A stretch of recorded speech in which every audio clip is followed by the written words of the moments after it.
Hey everyone, we're going to take a little bit of a break from the quilt that I'm making. I have finished 10 blocks. I have cut out just about all of my flying geese, and yeah, I just need a quick brain break. But I still want to keep the progress going, so I'm just going to work on a simple project, working on some of my quilt blocks that I'm trying to perfect. And I'm like, I have a whole bunch of scraps. It's pillow time. So I have all the fabrics that I need, but let me just share with you. Here is my bin of batiks. So with the exception of this one, everything else is a batik. I have this bin. Here are all my fabrics. You can see that there's a combination of yardage there. I have some fat quarters in here, as well as some scraps. Right now, they're all here in the bin because this is what I've been using lately for a lot of my projects, and I wanted to make sure they're all in one place. So I picked out the fabrics that I thought would play well together. And here they are.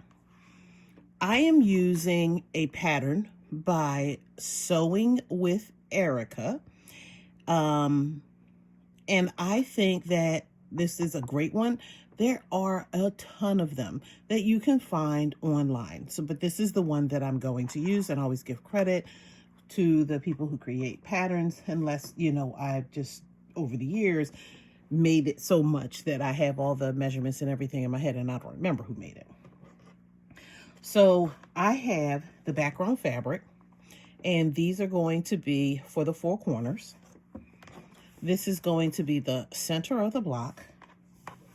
And then these two fabrics, if I turn this right side around, that's the background. These are going to be the points of that star. Okay? So we are going to make this using the flying geese method. Plenty of people will use the half square triangles. That's too much work when we can just do the flying geese. And not only are we going to do the flying geese, we're going to do them four at a time. So we need to set up our fabric. The points are going to be this darker fabric. And again, this is going to be the background. So the background will be the rectangle, and these are going to be the points. So I need to set this up. Before I was using a pencil. If I were using this fabric, I could get away with that. With this one, I'm absolutely going to have to use something that's going to be a marking tool. So I have this water-soluble marking pencil, and it just kind of works like chalk. What she does is just different from me. I would just measure corner to corner. This is really neat the way that she did. I never would have thought to do it this way. But so you could either do it corner to corner, and I'll just show you both ways because it really won't matter. So I could go corner to corner on the diagonal. And it's the one thing that I hate about white pens and pencils. I can see it, but I just want to make sure that I see it all the way. And I also want to make sure that, okay, so I have this line. I can see it. I'll hold it up. Like, it's really faint for you, but I can see that line there. I can make it darker, but I don't need it to be darker. So a straight line. What she does is she uses the ruler like this, and then she lines the center line of this ruler. Because now, instead of having where I go on a quarter inch on either side, what she does is she draws the seam lines, and then she knows where the stitch lines, so she knows where she has to stitch. So of course there are some pencils that are better than others, or marking pens, which I prefer, but I grabbed what was available.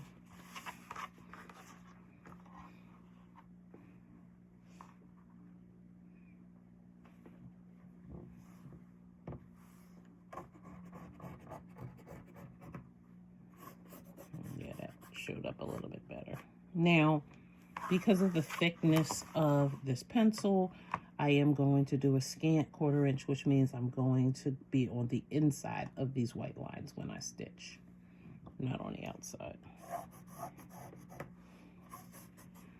And one of the other reasons why I like just to draw that line. Okay, so I could do this, which means that I stitch on these lines when I double them, or I can stitch on either side of this line if I just use a single one. But I want to just make sure. And she does this. Oops, that's not the way I wanted to do that. You know what? Let me just do it her way.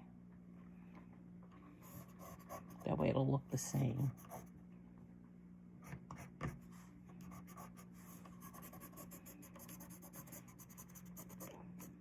And this is why people will say, you know, I like this marking tool better than this marking tool. And they're right. But for some reason, I could not put my hand on my pen.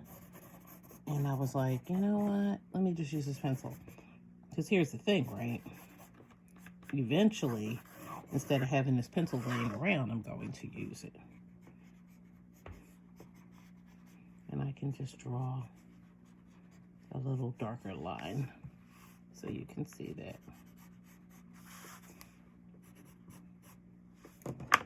Okay.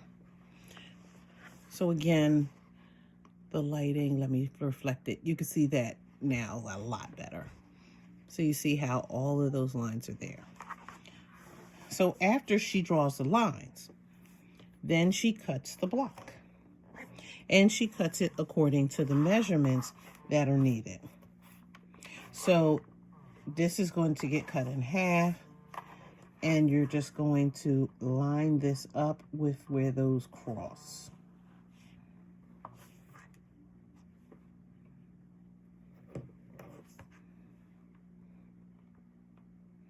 Which should be the halfway point also of the block. So you do want to check to make sure that it's the halfway point. She has this at 7 3/4. So half of 7 is 3 1/2. Half of 3/4 is about a half of another quarter is 1/8. So it's not quite 4. We'll line everything up. Make sure everything lines up the way that we need it to. And I'm using my ruler to make sure that it lines up. And then I'll cut. Okay. Lift this up. And then I'll do the same thing on the other side. And of course, if I use my turntable, I wouldn't have to turn the fabric and then reposition everything. And we'll do the same thing for this side.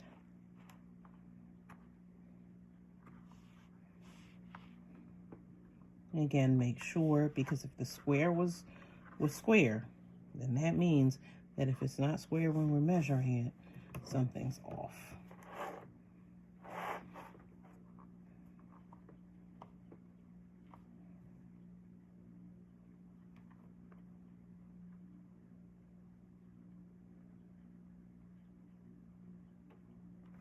Okay. I'm looking at this, and that's because one of the sides has a half on it, and I'm like, that doesn't look right. It doesn't look right because there's a half built in there. Line everything up.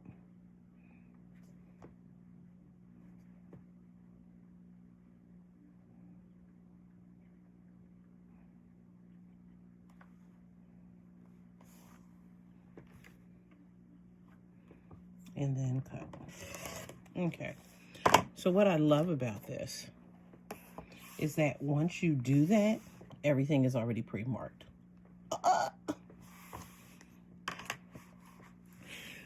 So that was the hardest part of this. Now we can put this whole thing together. So let's move everything out the way. And we're going to make these flying geese the same way that we've made them before. Move my extra fabric that's in the background. So we're going to take that background fabric, we're going to line up. And it would be nice if I had a pin or two.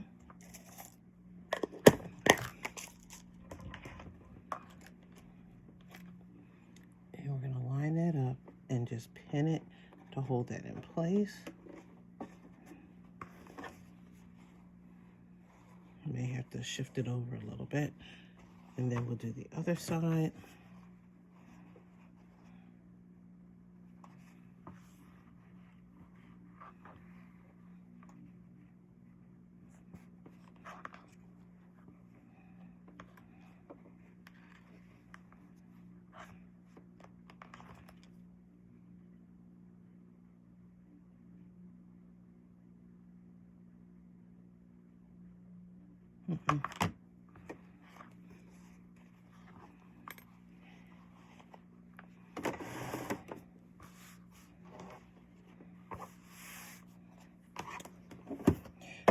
My measurement is off, and the good thing is that I can do this 7 1/4.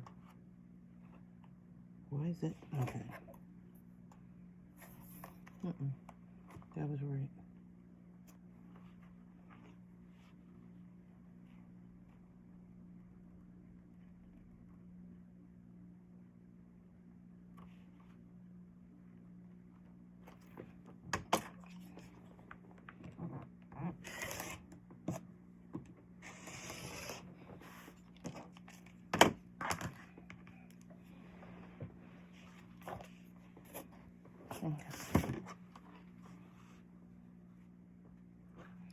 So now we're going to take this and we're going to place one in one corner.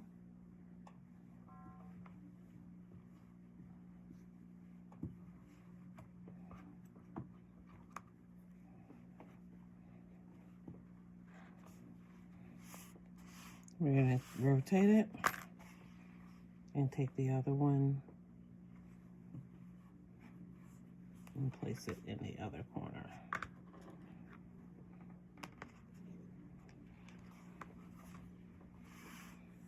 Okay, there should be some overlap, and if I did this correctly, the lines should line up. Okay, we'll take this to our machine, and remember the lines that we drew were for the stitching. So we're going to stitch on those white lines, not stitch a 1/4 inch to the left or right.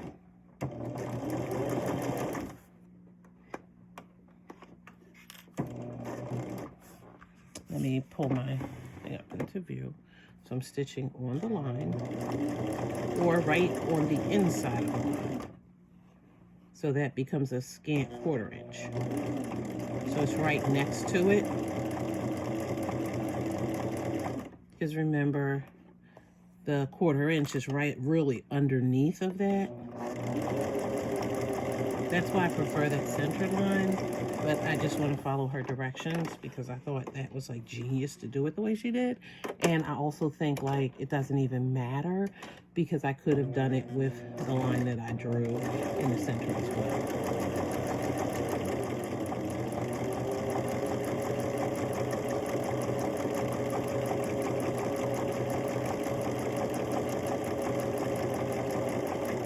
Sometimes you're a little crooked, which is fine because we'll square up the block to make it work. Okay, and so we have those lines now. So we stitched on the lines. Now, we're gonna just cut right down that center. You could use a straight edge. I like to live dangerously. And we have these 2 blocks. Now we're going to press these 2 blocks out, and we'll use our iron for that. So they're nice and flat.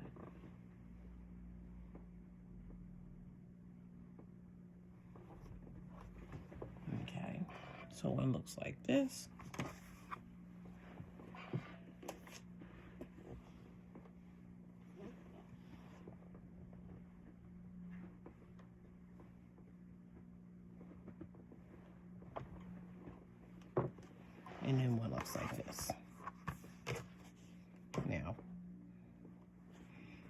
Then we're going to take that other block and place it in this corner.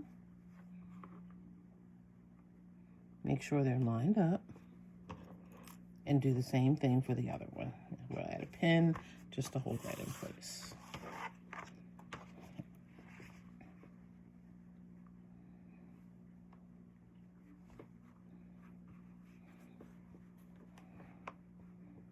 I love to work on my blocks because I can play around with them if they're not perfect.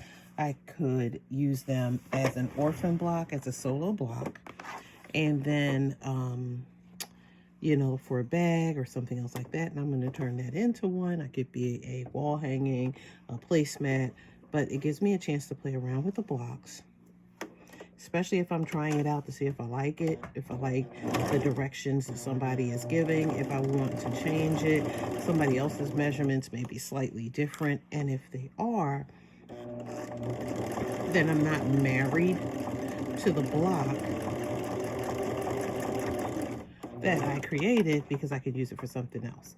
So I'm just going on either side of those lines on the inside.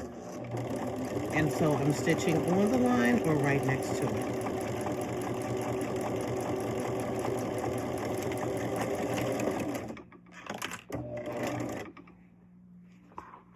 I'm not going to clip that just yet. My needle has a tendency to, my thread has a tendency to pop back through.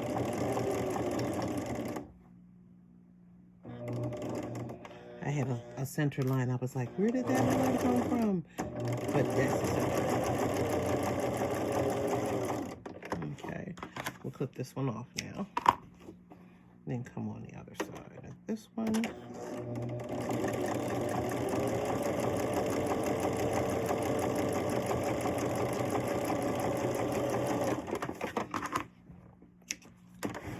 Okay, so now I have either side of those lines that I drew, and we can cut right down the center. I don't have to use a rotary cutter. I could actually use scissors. And then we'll press these open. So now we have 4 flying keys. So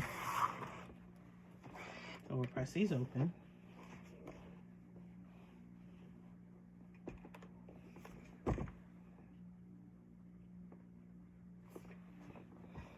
That's 1.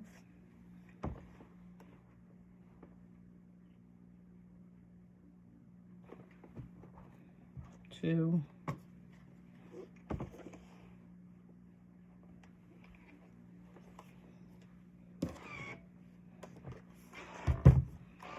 3 and 4.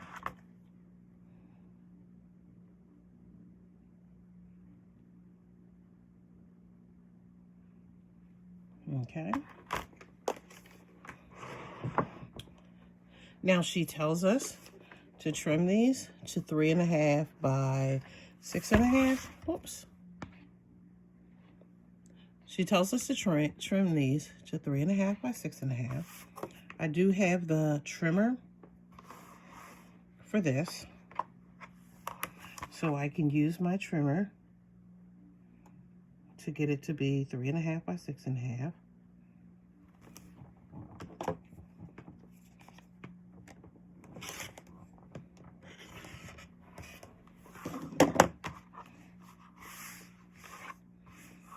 And again, if we are using the measurements that she's using and using this trimmer, it should be darn near close. I was a little wonky with my hands for some reason today, so there is a little bit of crookedness in there, but for the most part, great job. So that means that some of these are going to be a tight fix, and some of these will be perfect. But there's very little waste.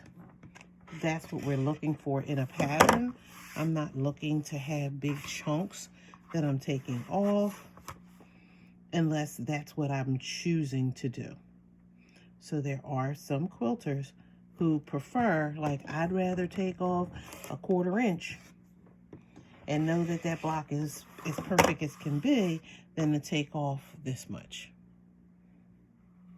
Okay, and then you can see how that's forming. We have 2 more to go.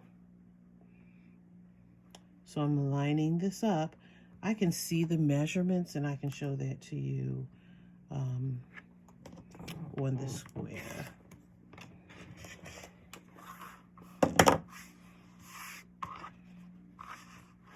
So I did 2 sides and then I'm doing the third.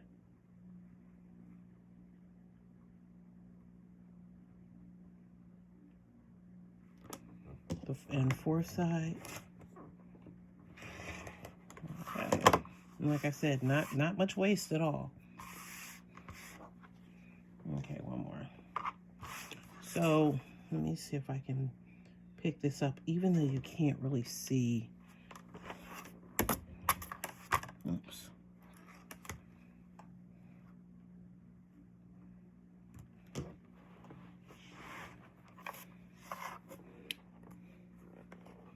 When I hold this on top of this, I'm making sure that the top edge is close. I'll show you the line in a second. I want the point of this triangle to run right across that dashed line. And I should see 3.5. And then over here would be 6.5. So that's what I'm looking for. And if I show it to you this way, you can see these. I'm lining them up with these little like X's, and you can see the dashes. So the point should run right to the tip of those dashes. So I'm looking for the 6.5 here, and I'm looking for the 3.5 there.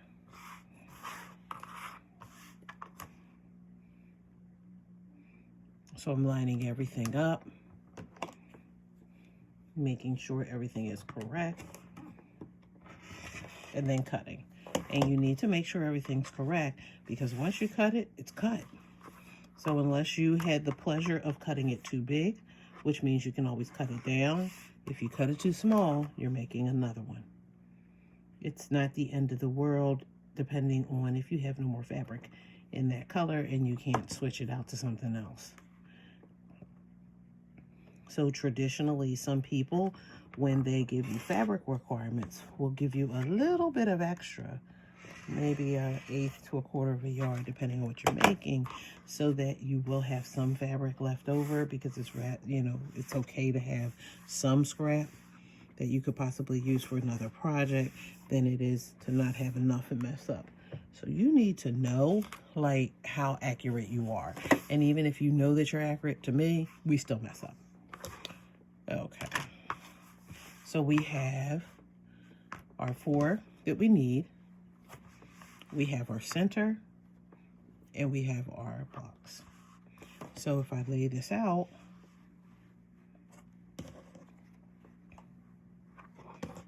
here we go. And you see the star. And this is what I like to call a 9 patch, because there are 1, 2, 3, 4, 5, 6, 7, 8, 9 blocks. They're just not all the same size. So this is what the block is going to look like. Okay, so we're going to take it to our machine. You can either stitch top to bottom, left to right, right to left, doesn't matter. I like to go this way, so I'm going to stitch these 2 together first. Once I stitch all those together, I'll come back and add this. We'll move this out of our way so we can move our machine back up. First 2 together under the machine.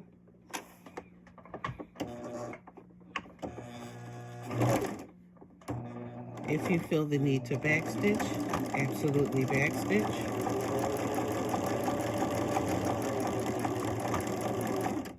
Sometimes I don't worry about it, sometimes I do. The next 2 pieces. Now, for this, if I want my points to point, I'm going to make sure I go right through those 2 stitches.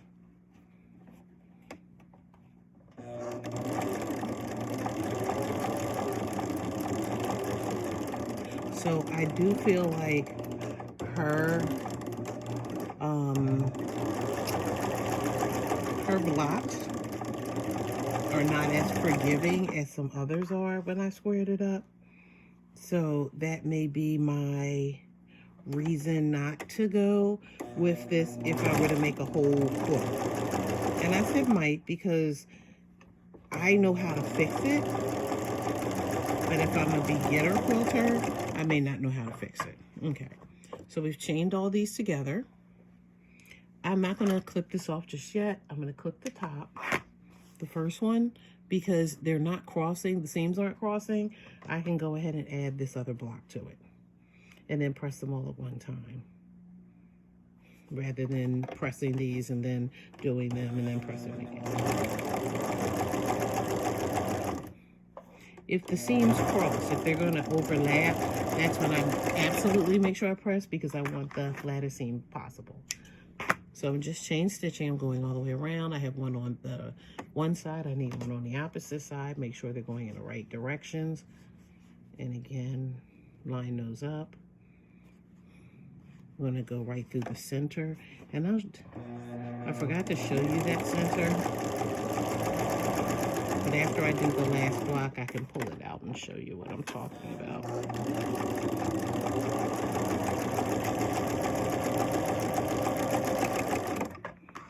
Okay, and then the last one. Attach that.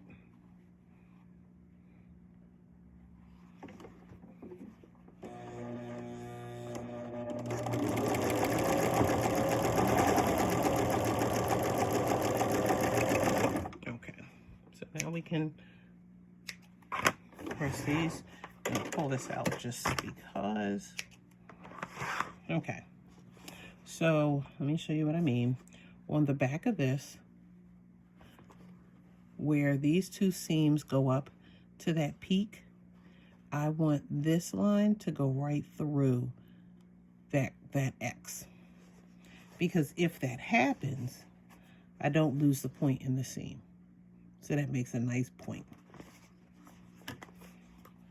And then on that side, so the point doesn't get buried in the seam. I press my seams to one side. I can continue in that tradition. If I do that, I want to nest them. So that means if I want to press these this way, then when I do these, I'm going to press these seams out, which is also great because the bulk is going to be here where the seams meet. The bulk is going to be here where the seams meet. So instead of folding it back on itself and creating more of a bump, this will be a little bit smoother. Okay, so we're pressing away from the points.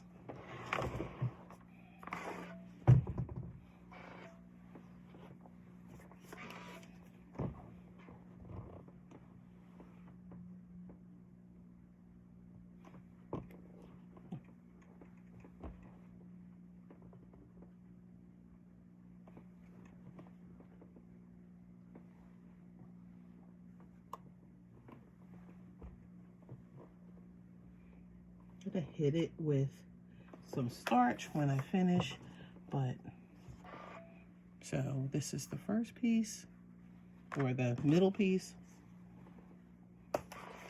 and then the two end pieces. I do like to press on the stitch side first and then come on the top and just make sure those seams are nice and flat.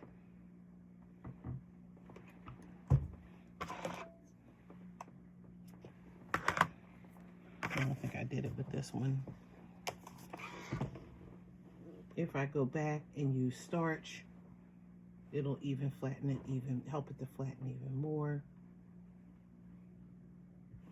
I could use a clapper, a piece of wood that will kind of help to flatten the seams as it cools. You can press this first, which will help to set the seams, if you will, or flatten the thread out. Sometimes that helps to flatten them, and that way you don't have to flip it. Okay. back in the same order because we're always going to make sure that everything does what it's supposed to do, because yeah, I can mess up. I can flip this over to make sure that I did the seams right, and I didn't, right? Because I said I was, oh no, I did, right, I did that right. I don't know what I'm looking at. Okay, they just look too perfect to be true. Okay, so then we have this. I'm going to use, of course, I reach for it, and then I have one here. This time I'm going to use clips instead of pins because I need to line the seams up.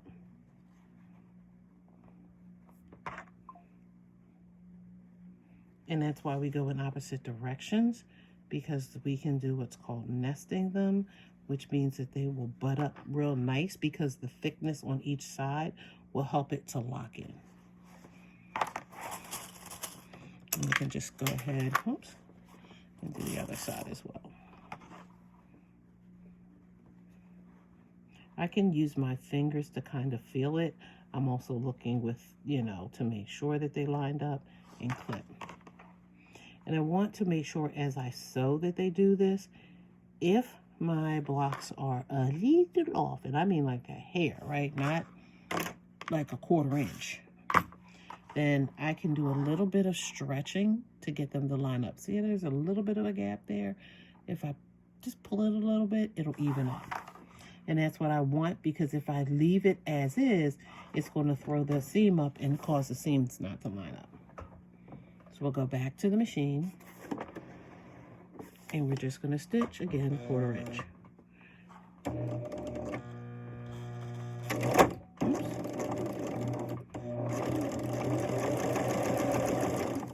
When I get close, I like to use my finger to kind of press down to make sure that those seams don't change. I'm holding onto my fabric to make sure that the seams, like what was in between, doesn't bubble and cause a fold.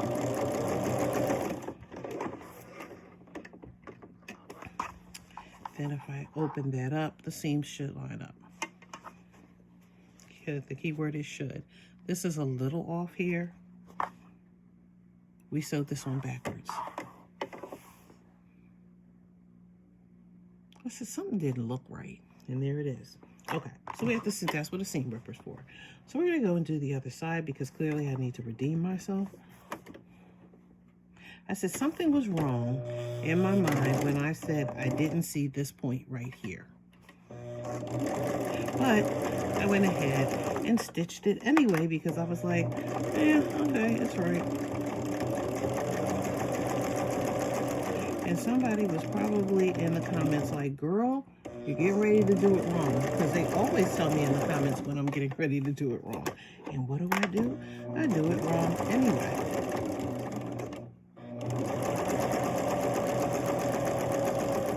But I think that it's also, I love like the transparency of saying that I did it wrong. Okay, gotta get my friend out. Okay, let's try that again. So you can see how it lines up. See how the point points, and it lined up. See, and that was even better because, yeah, you weren't supposed to mess up. Okay. Seam ripper in, your method of how you choose to rip it. There are people who are like, girl, picking it takes longer. And so they just take their thread and pull it.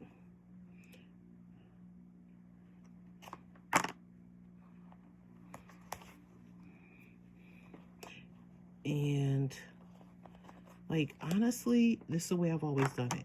There are people who, because of the ball, they suggest that you get in there with the ball and that you can absolutely rip it this way to get all of that out.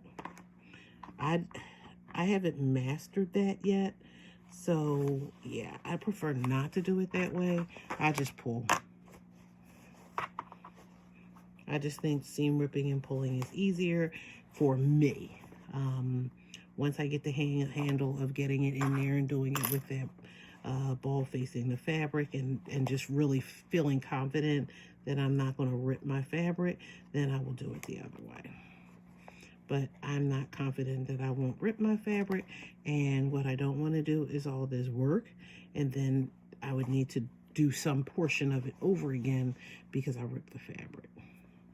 Okay, now let's flip this the right way. Line those seams up again. Clip them. And then let's stitch again and redeem ourselves to make this block look the way it's supposed to look.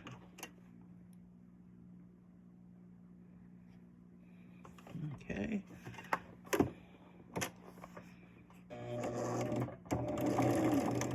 Again, if you feel like you need to backstitch, absolutely backstitch.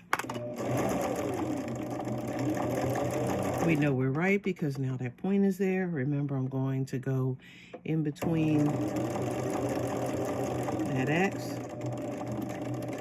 And like, this is where I suggest, like, take your time, look at that, don't rush.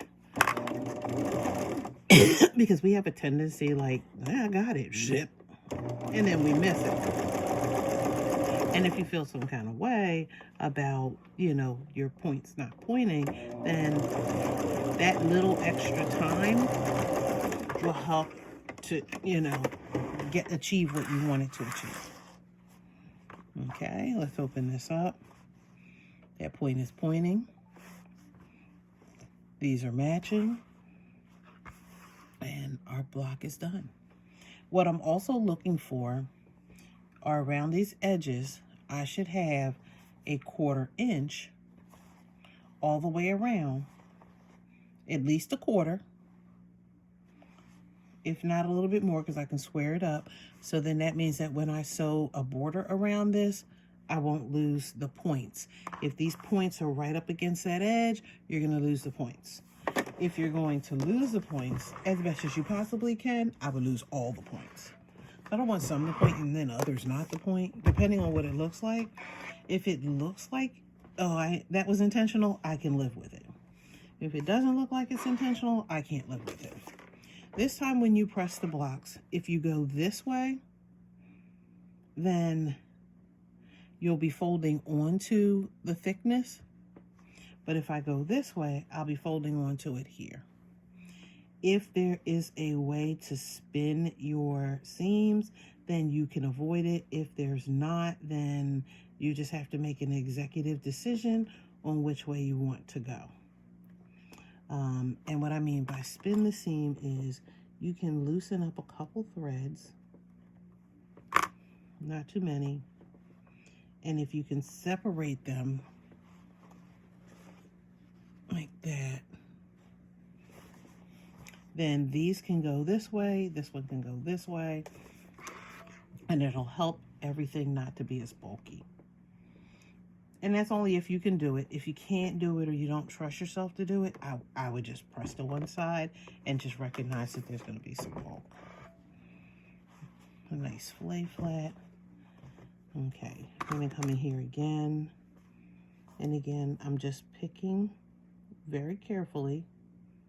I'm not going to rip them with my hands because I don't want to pull them out beyond where they were stitched across. So if I can get in there just to loosen one up. It's an if, right? Because it doesn't always work. But if we can try, we want that to work. So I do want this to go this way. Like I said, it's not going to be as pretty over here, but that's fine. There's a little bit of a twist. I'm okay with that because it's going to help this to lay flatter. And to be honest with you, if I wanted to, I could just give this a little bit of a clip. And that would help these to lay flat. But as a new, I would just go one way, just showing you. I could get it to go a little flatter.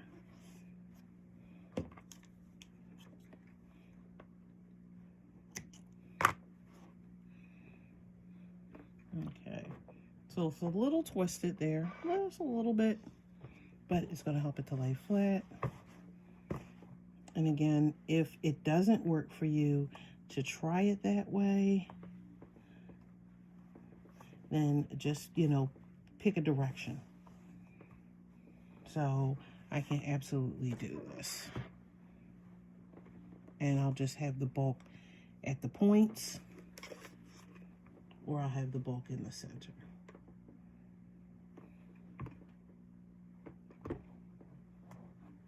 Sometimes it works to spin the seams, sometimes it doesn't. Let me move the expensive ruler off of the iron because I'm putting that hot iron on top of that expensive ruler. Okay, that'll just help it to lay a little flatter. And then again, like I said, if I want, because that folded up, I can get in there and just kind of help lay those seams a little flatter.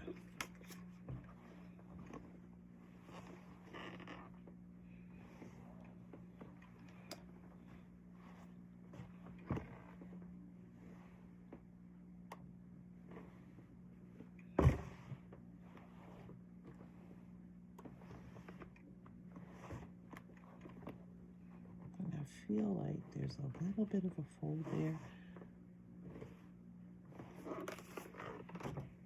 Okay, and there you go, the Sawtooth star.